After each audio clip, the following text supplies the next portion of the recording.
Hey, good morning, fam.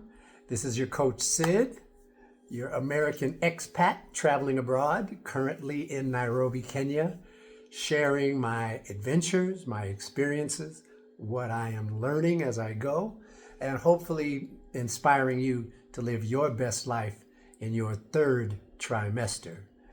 Okay, 0 to 30, 30 to 60, and 60 to beyond the third trimester. Although the advice that I share, which deals with optimizing our wellness, our attitude, our hormones, it applies to all ages. So to my Gen Zs that stumble upon this, better learn from Grandpa.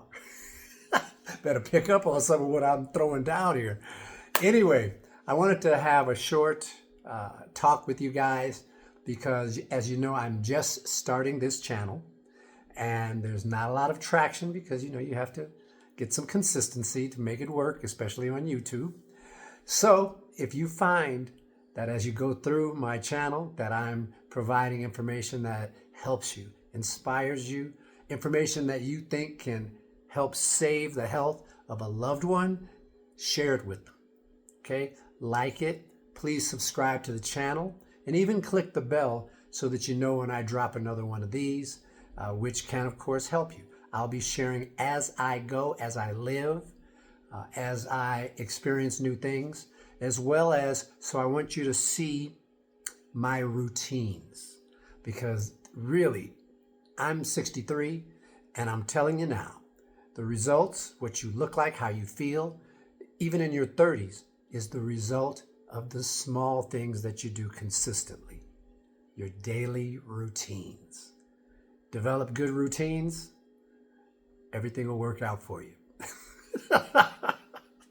Well, everybody wants to tell you the answer. Do this or else. No, but develop some good, healthy routines that fit your circumstances, your life, your budget, your work schedule. Figure this out for yourself. Get your own personal formula going, your own rhythm, and your life will enhance greatly. Eliminate the things that are sabotaging you, one little thing at a time. You may want to eliminate, and then you'll see and feel the benefit, in a short period of time, and that should encourage you to continue building on a foundation of positive habits. So, all right, enough of me preaching. What I wanted to talk about today, and I'll keep this video, I think, to about 10 minutes, are the topics that I would like to pursue this year. So I'm just going to go over them briefly. If anything strikes your fancy, make a comment and hit me back, and I can get started on that. Because I've got quite a bit on the whiteboard here. It's behind you. Let me see. Can I take a look at this with you? Take a look with me. Let me turn this around. See, the top whiteboard is showing a number of different topics I plan to share and deal with throughout the year. Now, there'll be new things that I may add. Some of these I may scrub. Since I only started a month ago, the only series where I've put content out thus far on a particular topic has been belly fat and reducing belly fat. And that's where a journalist here in Nairobi, Kenya, his name is Ndugu Abasai, writes for Business Daily Africa, dealing with health and fitness. He interviewed me on February, I believe the 11th, and I took that long video, it was nearly an hour, and cut it into 4 pieces. You'll see parts 1 and 4 if you go back to my profile page, okay? But that dealt with belly fat reduction. It was about a 52-minute interview, and I hope that you enjoy it. I hope you get some value out of it so that you can then like the channel and help me build this. Because, now that I'm post-retirement, what should I be doing but giving back? What's the point of me having achieved this status and this ability to maintain vibrant health sustainably and economically if I can't share that with you? I'm not doing myself a service. What's the point of developing a high value from maturity and not sharing it with my peers and the younger generation? So anyway, back to topic. So some of the other topics I'm going to discuss this year. I'll just start at the top and go down. Supplements. That will be discussed. That we're talking about the things that typically worldwide, and especially in the Western cultures, our modernized first world countries. Yeah, because we're so much more civilized, right? But some of the deficiencies that we might want to address that we may not be receiving in our diets. Also to mention people that are vegan, things like that, they may have special considerations in terms of supplementations that they need to round out their needs. So things like vitamin D3 and adding vitamin K2 to D3, which is a hormone, not a vitamin. Magnesium and zinc versus, say, calcium as a supplement. Magnesium and zinc, your sleep, your hormone balance, how you want your testosterone production to be optimized. These are things we may want to consider. How well you sleep. Magnesium really helps with relaxation, muscle relaxation. And then things like the things that we tend to overlook, omega-3s. That's a problem for me right now. Okay, I'm getting choline through whole eggs that I eat most every day, things like that. But my omega-3s, see, back in Chicago, I would eat salmon, mackerel, or sardines, tinned sardines, a few times a week. So I knew I was getting my omega-3 needs met. Here in Nairobi, you can get with the fish here that's like sardines, but it's from Lake Victoria. Their sardines from this freshwater lake is called omena. Okay, and I haven't started to include that in my diet yet. Okay, so I've got work to do, but I've got to work on my omega-3s. It's something that you may want to consider for yourself. And then B12.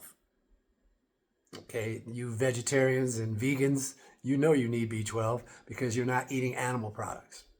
Anyway, so B12 is on my list of supplements to discuss in a series.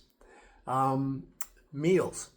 This is a big one because even people in my running clubs here in Nairobi want to know the meals that I'm eating, what they're comprised of, and how I'm preparing them, and how much do they cost. So there will have to be a lot done on me being shadowed in my kitchen, as well as at the store and the grocery and the markets, picking up items, comparing prices, for meal preparation. You know, I focus on adequate protein, healthy fat, and then minimizing my carbohydrate or starch intake, because out of those three macronutrients, protein, fat, and carbohydrates, the protein and the fat are the most important. They're the essentials that you must eat. And carbohydrates, even if you're on a super low carbohydrate diet, a process occurs in your body, I think it's through your liver, called gluconeogenesis, to keep your blood sugar steady, even if you're not eating bread and pasta and rice and things, okay? So we'll get into that. So definitely meal prep, so I can show some of my favorite recipes and how I'm preparing them. All right, so that's a big one. Wow, glad I mentioned that. Oh, exercise strategies. Everybody's at different levels. Now, you know that over the last several years, if you know me from Chicago, or in the last, 18, 19 months, if you know me from Nairobi, you've seen me complete 21K races, run 10Ks as well. 5K distances are part of my training as well. Speed work at the track, quality workouts are also part of my running regimen, because I'm a runner and I literally love to run. Okay, I know that's not for everyone. Don't switch channels just because I mentioned running first. Running is not mandatory for everyone, but you should at least walk. That we should all do. And if you can't walk, my God, roll. Let's roll. Okay, but anyway, so the reason I mentioned running, which we should include other cardiovascular activities, is because the more oxygen that our lungs can take in and utilize as energy, as fuel in our bodies, the higher our VO2 max, volume of oxygen, max, VO2 max, that helps us to stave off cancer, so many other diseases. It helps to keep our blood vessels, arteries clear of blockages. Now, you know, diet is of course important with that, but exercise, huge component. In fact, even if you have bad habits, exercise helps. But anyway, don't just take my word for any of this. Always remember to consult with your physician, your doctor, and take their advice. Okay? They've got insurance, to protect them from malpractice, and you're expecting them to give you life-saving advice. I'm just your coach on YouTube who's certified as a running coach and personal trainer and has been doing this for over 35 years, 36 years. But still, you need to rely on your doctor. Everyone's needs are different. And I don't know your physical, emotional, spiritual circumstance. I don't know what ailments you might have. Okay? Talk to your doctor. So anyway, VO2 Max. I want to talk about walking programs. Interval walking training. Huge. Couch to 5K. How you stop from being sedentary to walking and then trotting. And then I would like to design a program for people that care over 3 months where we could get you up to a 5K, to complete one, running consistently for the 5 kilometers, which by the way is 3.1 miles roughly. Okay. And then I didn't mention strength training. What's the point of just mentioning cardio? People take that to extremes sometimes, and they're not focused on their muscular strength, their physical body integrity, their core integrity, back, transverse, and abdominals. Everything needing to be a solid unit so that you can carry groceries, pick up your kid, your grandkid, climb the stairs, descend the stairs, just anything that you want to do, and do it with some esprit de corps, with an energetic bounce in your step. You need muscular integrity. So whether you're using weights, body weight with calisthenics, I want to go into all that too. So as you can see, we've already got enough topics to carry me through a good part of the rest of 2026. Okay, because we're in March now, and that is the first quarter ending this month. So we got 3 more quarters this year. Whoops. So, okay, what's next? Digestive Rest Strategy. Fasting. They make it into a thing. It's daunting. Oh, I don't want to fast. I'm hungry all the time.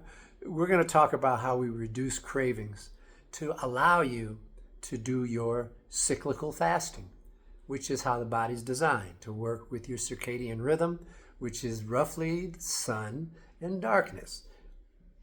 Daytime you eat, nighttime you fast. Because when you're sleeping, you're not eating, therefore you are fasting.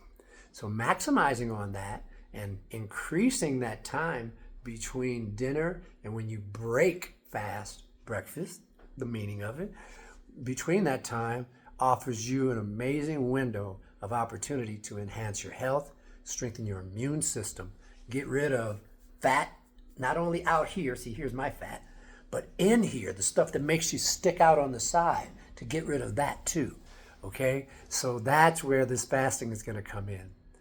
I can't wait to discuss it, the different strategies, what I personally do, because I even track it on an app simply so I have something to show people that ask me questions. As a coach and as a young elder, it's my job to set an example. And I'm just grateful that I'm able to do it without hypocrisy. I hate people talking the talk that don't walk the darn walk. So I'm just glad that I finally matured enough where I am, well, no one is flawless, but I'm the best I've ever been at walking the talk and being authentic in how I live. So anyway, we're going to get into digestive rest, block fast, nightly fasting, and its effect on this visceral fat, the fat that's underneath this adipose, this outside tissue, what do you call it, subcutaneous, the stuff that's underneath here and around our organs that causes all of the mayhem. That's like the criminals trying to post up in your neighborhood. They're just going to bring down your property values. We want them out. So how we eat and how we fast, that's the police. And we're talking good police, not police that occupy neighborhoods and harass people. But we're talking about the police that actually do protect and serve us, Okay, that our lifestyle habits are our police. Okay, now I've got two more that I want to mention. Community, finding your tribe. Emotional support. That's my third pillar, by the way. It has to do with your personal discipline, how you learn how to meditate and develop your personal habits and your discipline, being able to trust yourself. And conversely, for outside support, how you find people that are helpful to you and support your ideals. And then your personal discipline supports the group mission and ideals. And getting that pillar of wellness established so that you're a blessing to the people that you're joining for your walking or running or cycling or swimming or book club or food pantry or volunteering with your church, whatever it is you're doing, so that you're a blessing to the group, and then the group can be a blessing to you, support and encourage you. So that is going to be a great topic that I'm going to really dive deep into.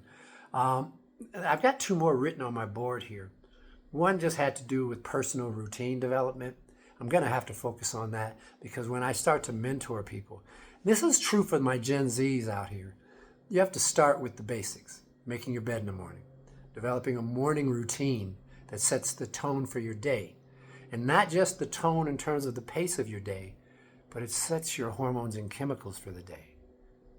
Yeah, cortisol, your blood sugar, your glucose management throughout the day starts with how you slept and what you do when you first wake up. So that's going to be very important. I can't wait to get into that. Personal routine development. Okay? We start off with these tiny little things that seem so inconsequential. But once you develop them, it becomes a foundation to make even bigger changes. Because you know how hard it is to like change your diet or change your lifestyle or start exercising. Well, if you build small, you're going to find that these steps, these improvements, become more and more doable, attainable. Yeah, the steps actually become possible for you. It's not a bridge too far. You can do it. Okay, and the last thing, this idea hit me this morning because I was watching Diary of a CEO, the podcast. Yeah, I don't know if I'm supposed to pub up somebody else's channel, but anyway, Diary of a CEO, that young British fellow is superlative, and he interviews all the best people. So anyway, in what I was just watching, one of the things mentioned was getting access to a CGM, a Continuous Glucose Monitor.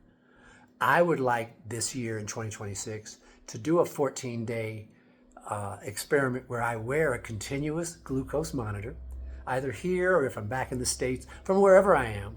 And then we'll make a whole series out of it where I'm eating a meal and I'm watching how, these bananas and yogurt and strawberries, what that did to my blood sugar, as opposed to maybe the next day at the same time, I'll have like a bran muffin or something like that. And we'll see what that does to it and how a regular meal does it. And maybe even talk about the order of eating. For instance, let's say that I have toast, eggs, sausage, salad. What if I eat the toast first and then the protein? What will that do to the glucose on the monitor? As opposed to if I eat the eggs first and then after everything, then I eat the bread last. I would really like to give you guys some live data from my personal experience doing that with a continuous glucose monitor. So that is coming, Lord and universe willing, that I could share with you. But I just wanted to give you a clue as to what's happening, what I would like to do with this channel in 2026. Please, I'm supposed to mention this. My God, I'm a content creator now. If you think that these topics, what I'm doing with my life now in my 60s, if you think this is a benefit to you or if it'll help others, please share it. Share this video. Like this video. Subscribe to my channel. And comment, right? Because that really helps the algorithm to take off. Because I would like to get this going. and turn this into something where, hey, it'll be an example for other people that want to do something similar to bring more meaning into their lives and to share what they've learned in a lifetime. Okay, that's about 20 minutes already. I'm going to call it here. Again, thank you very much. It's your Coach Sid, currently in Nairobi, Kenya, sharing life with you as I experience my third trimester, my retirement. Am I retired? I would say not. I'm busier now. Okay, take care, guys. Bye.